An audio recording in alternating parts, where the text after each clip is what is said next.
la leyenda del zar Saltán, de su hijo, el valiente guerrero Guidón Saltánovich, y de la bella zarina Liveda, reina de los cisnes.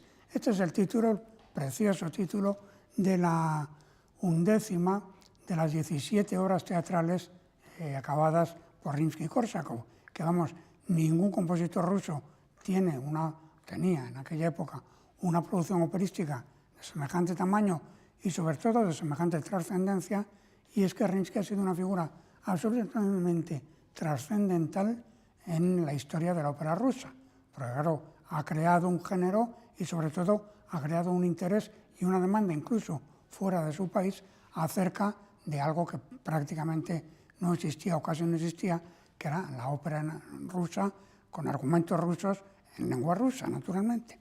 En fin, Rimski en ese sentido es el principal responsable de la existencia de semejante repertorio. Es un personaje curioso, Rimski, un trabajador absolutamente infatigable, porque murió con 56 años en 1908 y es extraordinaria la cantidad de el verísimo acabado que tiene, que produjo. Y no se suele decir, pero es importante citar a su esposa. Se llamaba Nadezhda Purgol, que de soltera se entiende, que era profesora, como luego también lo fue él, del conservatorio, que tenía mejor formación académica incluso que él, y que fue un personaje absolutamente trascendental en su vida, porque es la que le comentaba, le discutía, le criticaba todo su trabajo. En fin, es un personaje parecido en cierto modo al de Clara Wieck, la esposa de Robert Schumann, que fue su apoyo y bueno, su crítico más acusado, ¿no? Entonces, bueno, Rimski era hermano de un oficial de la Armada, que además fue director del Colegio Naval de San Petersburgo. Y él mismo empezó la carrera militar, bueno, la carrera de la Armada en realidad, y llegó a ser efectivamente oficial de la Armada, oficial naval. Y con 5 años ya tocaba el piano y ya componía alguna pieza, ya tenía una gran fascinación por la música, y con 15 años tuvo una experiencia trascendental, que es que fue a la ópera por primera vez. En San Petersburgo, gracias a un violonchelista, que no sabemos su nombre, pero que se apellidaba Ulig, y este hombre es el que le consiguió que entrase a presenciar pues 3 óperas, que esto fue una experiencia, ya digo, trascendental para Rimski, que en ese momento tenía 15 años, y vio Lucia de Lammermoor, vio el Roberto el Diablo de Meyerbeer, y sobre todo, lo que más le impresionó y lo que más impacto le causó fue la ópera de Glinka, La vida por el zar, que claro es una ópera rusa, ¿no? Y entonces él mismo adquirió la partitura, la estudió, la analizó cuidadosamente. Esa fue la obra, la experiencia trascendental para él. Y entonces, bueno, con 17 años, en el año 61, conoció a Mily Balakiriev, y Mily Balakiriev es un personaje muy importante porque le presentó a un crítico, a Vladimir Stasov, y gracias a este crítico se formó lo que se llamó luego el Grupo de los Cinco. Todavía hoy es legendaria la denominación, los compositores nacionalistas rusos, que bueno, pues eran Balakiriev, Mussorgsky, César Cui, Borodin y el propio Rimski. Que es interesante considerar que ninguno era músico, salvo el caso de Balakiriev, ninguno era músico profesional, porque vamos, Mussorgsky era teniente de infantería, César Cui era ingeniero militar también, Borodin era médico y químico, y Rimski por su parte pues era un oficial de la Armada, ¿no? Un oficial de la Marina. Entonces, abandonó la carrera militar en el año 71 para dedicarse ya íntegramente a la música, y gracias a Tchaikovsky, por quien Rimski tenía mucha admiración y mucho afecto, pues consiguió entrar en el Conservatorio de San Petersburgo, y bueno, y allí sería luego, muy pocos años después, nombrado director, empezando como profesor de composición, y su primera obra la estrenó con 28 años, La doncella de Pskov, y en el Teatro Mariinsky. Luego fue director del conservatorio, fue director de las bandas de la Armada. Esto es muy importante, porque claro, al tener que revisar las bandas de la Marina, pues entró en contacto, claro, las bandas, como se sabe, no tienen instrumentos de cuerda, son todos instrumentos de viento. Él entró en contacto muy cercano con los instrumentos de viento, pero vamos, las trompas, los trombones, los clarinetes, los saxofones, y bueno, la cantidad de instrumentos de viento que tiene una banda, que son de muchas variedades incluso. Claro, esto fue fundamental, porque luego él, que ha sido uno de los grandes orquestadores de la historia, pues utilizó mucho los instrumentos de viento con mucha sabiduría, y además su orquestación y su música siempre tiene un colorido absolutamente excepcional, precisamente por el trabajo de inspector de las bandas de la Armada. Entonces, bueno, tuvo por fin un gran éxito, ya tenía 30 y tantos años, en el año 82, cuando estrenó su tercera ópera, La doncella de la nieve. La doncella de la nieve fue, vamos, un exitazo, y ya, digamos, que le colocó en primera línea del operismo ruso. Y el año siguiente, en el 83, es cuando escribió el famoso librito de armonía, el Tratado de Armonía, que es un tratado, es bastante elemental, pero que está hecho sobre todo con un sentido práctico absolutamente excepcional. No tiene nada que ver con los libros de armonía tradicionales, que son como mucho más teóricos. Y este es un libro en sentido absolutamente práctico. Bueno, es el primer libro de armonía que hemos comprado todos y el que todos tenemos en casa. El primer libro que hemos estudiado, pues ese, ¿no? El libro de Rimsky. Y luego ya presenció en el año 88-89, fue muy importante porque se hizo en San Petersburgo la primera vez que se hacía completo el Anillo del Nibelungo de Wagner, y él lo vio, lo presenció. Y eso fue para él pues otra experiencia fundamental. De hecho, el segundo, lo que se ha llamado, lo que los críticos llaman el segundo periodo compositivo suyo, está muy influido precisamente por la música de Wagner, aunque el caso que ahora nos ocupa es ya del tercer periodo, del podríamos decir, neonacionalismo, ¿no? Con otro criterio. Y en esos años, entre el 88 y 89, es cuando escribe las tres obras orquestales que desde entonces se han hecho famosísimas, se siguen tocando, que además son de una brillantez y de una belleza musical extraordinarias, que son pues estas obras orquestales, que es la famosísima Scheherazade, que luego se han hecho ballets sobre ella y tal, El Capricho Español y La Gran Pascua Rusa. Esas tres obras orquestales, que son las que le dieron su dimensión internacional, pues son de esos mismos años. Y entonces, bueno, en el año 89-88 conoce al que va a ser precisamente el libretista de la obra que ahora nos ocupa, que es Vladimir Belsky. Este Vladimir Belsky será el libretista, ya digo, de 4 óperas de Rimsky, de Zadko, de La ciudad invisible Kité, del Gallo de Oro y de El zar Saltán. Y bueno, en el año 1905 es muy importante porque él y su mujer también, Nadezhda Purgol, apoyarán desde el conservatorio la Revolución Rusa de 1905, la que aparece en la famosa película del acorazado Potemkin, ¿no? Pues esa revolución más bien condenan la represión salvaje que se hizo contra ella, y eso, claro, les costó a él y a la mujer que los expulsaran del conservatorio. Y entonces, ¿qué pasó? Pues que un grupo de 400 estudiantes del conservatorio inmediatamente lo abandonaron, capitaneados por Glazunov, y al final el conservatorio los tuvo otra vez que readmitir.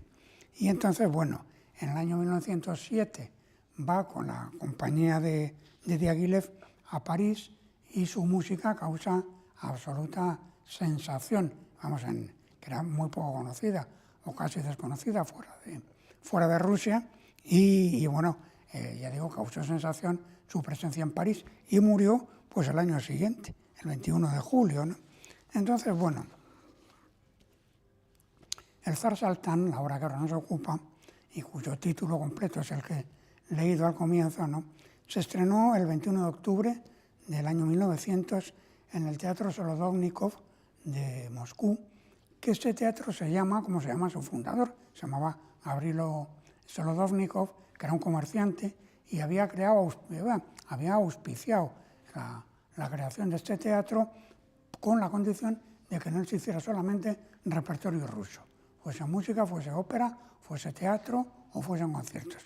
Era un teatro exclusivamente dedicado a fomentar la producción rusa.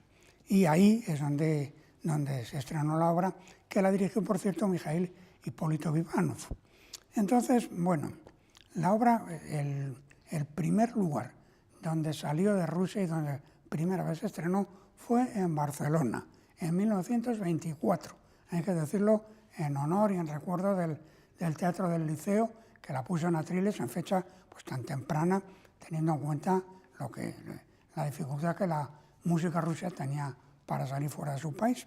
Y luego ya fuera de Europa, pues se hizo en Buenos Aires en 1927, 3 años más tarde, que por cierto lo dirigió un compositor también y músico, Ettore Panizza, que este hombre era argentino, pero toda su carrera la había desarrollado en Milán y claro, se llamaba Héctor, pero claro, todo el mundo le llamaba Ettore y ya claro, él pues se firmaba como Ettore también, toda su carrera la hizo en Milán, fue un poco el segundo de Abbro de Toscanini en una determinada época y él es el que llevó esa obra por primera vez a Buenos Aires, a América, y luego cuando volvió otra vez en Milán, pues él mismo la estrenó en Milán, pero 10 años más tarde, en el año 29. Luego ya se hizo en el Sadler's Wells, traducida al inglés, luego se ha hecho en Alemania, pero vamos, en todo caso, la primera vez que la obra salió de Rusia fue precisamente cuando se vio en Barcelona. Entonces Belsky, que citó hace un momento Vladimir Nikolaevich Belsky, era economista en realidad, pero sin embargo, pues era una especie de filólogo vocacional. Había estudiado en la lengua rusa, hablaba, parece ser, 12 idiomas, y había estudiado la lengua rusa en sus diferentes variantes, pues por amor puramente a la filología. Estamos hablando de una época, que esto es interesante, en que la aristocracia rusa hablaban entre ellos en francés. El ruso lo empleaban solamente para hablar con el servicio, es decir, despreciaban su propia lengua, por así decir. La consideraban de la gente de la clase inferior. Y precisamente el que Belsky pues, reivindicase la lengua rusa y que Rimsky escribiera música operística a partir de libretos de Belsky, pues tiene una grandísima trascendencia dentro de la propia historia de la cultura rusa. Entonces, bueno, el texto procede, como tantísimos otros, de Alexander Pushkin. Pushkin era un hombre también que conocía el inglés y el francés, había leído a Shakespeare y conocía a Shakespeare mejor que muchísimos ingleses. Era un hombre cultísimo, pero era otro hombre que también reivindicaba la lengua rusa y de hecho pues toda su obra está escrita en ruso y bueno, se han hecho más de un centenar de óperas sobre textos de Pushkin, prácticamente o casi todas de autores rusos, bueno, pero también en algún caso concreto, por ejemplo, de un italiano, Los Gitanos, y Zingari, la versión italiana, la hizo Leoncavallo, o sea que incluso un autor italiano pues aprovechó un texto de Pushkin para su operismo, traducido, naturalmente. Y luego, bueno, se han hecho, pues ya digo, más de un centenar de óperas, entre ellas están, es que habría que citar a todos los rusos, habría que citar de Glinka a Tchaikovsky, pasando por Rachmaninoff, en fin, todos los rusos han compuesto sobre textos de Pushkin y el propio Rimsky había adaptado en una versión corta como ópera de cámara Mozart y Salieri, utilizando directamente el propio texto de Pushkin. Y luego, claro, Tchaikovsky pues hizo Eugenio Onegin, La Dama de Picas, en fin. Y el propio Rimsky haría también el Zar Saltán y el Gallo de Oro sobre textos de Pushkin. Entonces, la idea de Belsky era, cuando el libretista, cuando le propuso trabajar a Rimsky, era la de estrenar la obra aprovechando el centenario de Pushkin, que habría sido en 1900. Efectivamente, ahí surgió el proyecto, ¿no? Entonces, como en todas las obras de Rimsky, la orquesta tiene un papel absolutamente protagónico. Es importantísimo, cada acto va precedido de un preludio, y el preludio a su vez de una fanfarria, ¿verdad? Que es como si la fanfarria, es como si dijera, érase una vez, nos situase en ese ámbito, ¿no? Y después de la fanfarria viene un preludio instrumental muy elaborado antes de cada uno de los 4 actos, y además hay interludios instrumentales.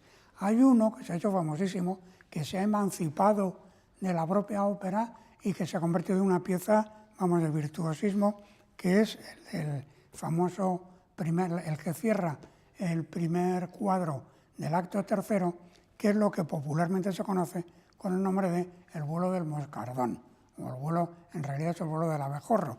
Y es que, claro, esa zarina, esa princesa de los cisnes de la que se habla en el título de la obra, pues la princesa cisne, que a ella ha sido salvada del ataque de un Milano precisamente por el zarevis Guidón Saltanovis, ¿verdad?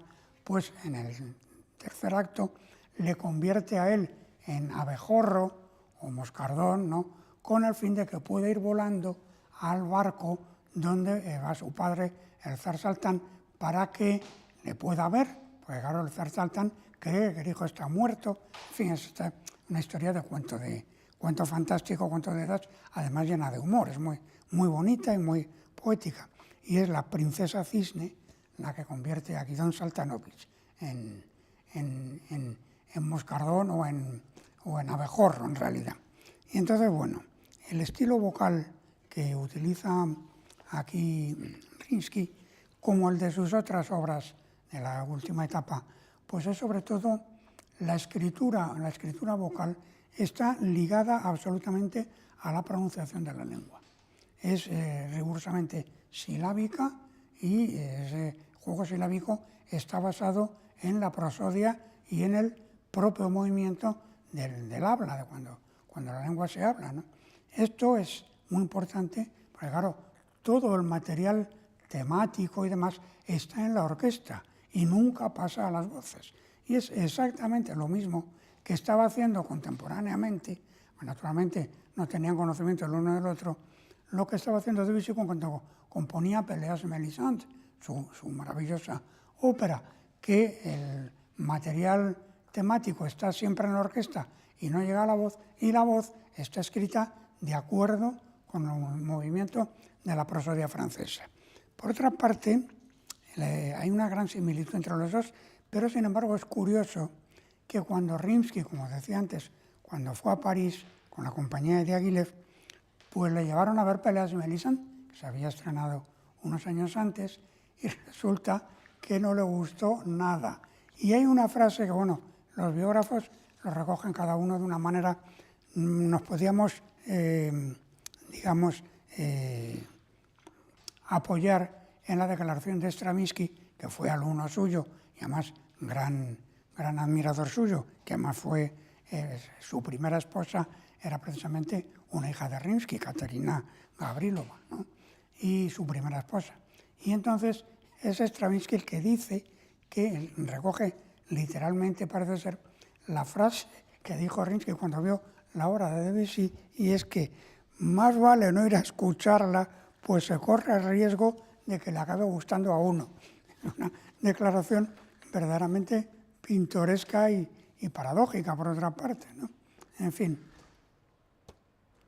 acerca de la preenunciación del material que está en los preludios de cada acto, donde se presenta pues, lo que va a ser el material temático asociado a las situaciones, a los personajes, etc. Richard Taruskin, que es el gran estudioso de la música rusa, dice que el compositor se comporta aquí, a propósito de esos preludios instrumentales, como un cuentista, un narrador que mediante los preludios e interludios orquestales reclama la atención del espectador, lo que se corrobora en el coro final que reúne a todos los personajes a modo de despedida. Efectivamente, esa misma idea nos la vamos a encontrar luego en la única ópera grande acabada precisamente por Stravinsky, en la carrera del libertino, que al final todos los personajes vienen a escena y nos hacen un resumen de lo que ha sucedido. Esa idea está aquí apuntada ya. Luego, la obra, bueno, no tiene una articulación, o sea, una construcción sinfónica como pasa en las obras de Mozart, que están concebidas como si fueran sinfonías, pero sí que hay una unidad, podríamos decir, pues no sé, una especie de unidad cadencial o semicadencial, podríamos decir, porque si el primer acto, bueno, la fanfarria, el preludio está en la menor, pero en la mayor, luego acaba en si, y el acto primero comienza en sol mayor y acaba en do. El segundo empieza también en sol, pero acaba en re. El tercero empieza en fa y luego acaba en sol. Y el cuarto empieza en la y acaba en sol también. O sea que en realidad do, re, sol, do es como el movimiento de una semicadencia, podríamos decir. Eso es lo que articula armónicamente el conjunto de toda la obra. Si no hay una unidad declarada sobre un tono, pero sí que hay un movimiento que es claramente, podríamos decir, cadencial. Por lo demás, no se han identificado más que tres melodías rigurosamente folclóricas, populares, en toda la partitura, y son la nana, que se canta en el primer acto, que al parecer es la propia nana que le cantaba a su madre, a Rimsky, según escribe el propio Rimsky, el dúo de amor del acto cuarto, el primer cuadro, y esa parte final, el coro final, que cantan todos a unísono, que es como una suerte de despedida, ¿no? Que esa parece ser que también es una música popular. En todo caso, es la obra maestra del periodo post-wagneriano, el Zar-Saltán, la obra maestra, como dice Taruskin, del neonacionalismo de la última etapa.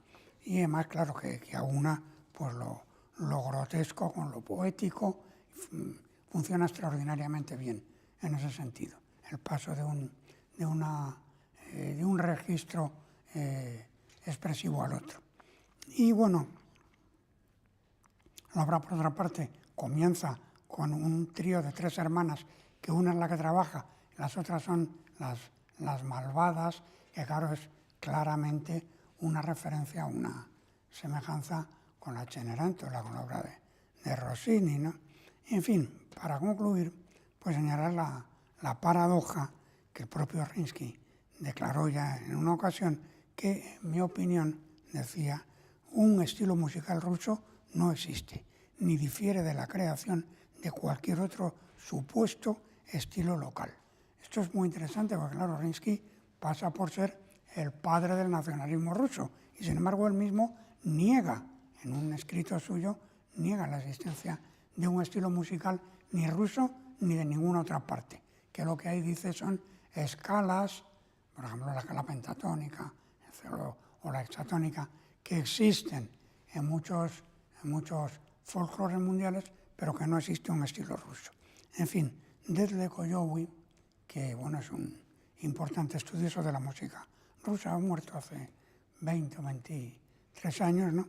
Pues, ya digo, escribió un importante texto sobre la música rusa y concretamente una importante biografía sobre Shostakovich, y le vamos a dar la palabra a él para concluir, que cuando dice que resulta irónico que el mismo Rimsky-Korsakov, que articuló con franqueza su excepción hacia el nacionalismo masivo, sea hoy recordado y celebrado fuera de su tierra como el máximo representante de ese supuesto exotismo ruso. En definitiva, podríamos por nuestra parte decir que la grandeza de Rimsky reside justamente en haber trascendido ese supuesto nacionalismo y que su música es absolutamente universal.